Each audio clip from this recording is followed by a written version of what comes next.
ليه يا ادهم؟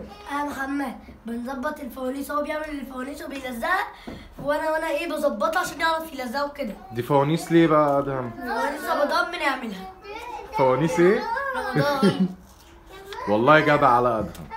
بص انا مظبطهم كده، ده اللزق. بظبطهم وانا هوصه هعمل ده ايه بقى اللي انت بتحطه في الفانوس ده يا سيدي؟ ده لازم احنا نشا وشويه ميه بقوا صغيرين وقلبوا هتلاقي يعمل لكم كده سمك. وبتحطه بقى كده وبينور ولا بيعمل ايه؟ بتولعه؟ بينور. اه انت بتلزق بيه البتاع؟ ممكن احنا نزينه بقى، نجيب حاجات رمضان ونزينه بيها الاخر.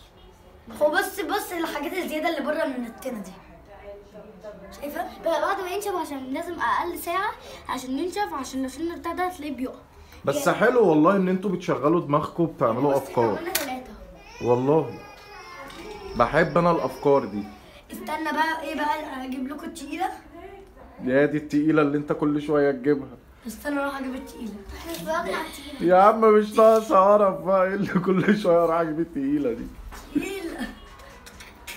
اصل بص بقى يا محمد، الفانوس دي ممكن نجيب حبالة. ده مين بقى اللي علمكم الحركه دي؟ مش هيثبت. الميس بتاعتك في المدرسه؟ ايوه اسمه مش هيثبت. استنى، وانت الميس بتاعتك اسمها ايه يا ياسين؟ انهي واحده فيهم؟ اللي في المدرسه انهي واحده؟ اللي هي بتاعت العربي. غاده. غدا؟ اسامي غريبة صح؟ بس انا بحبها، اللي يغلط فيها هزعل. جدع يا عندك اصل. ايوه مين اسمه دي بقى بحب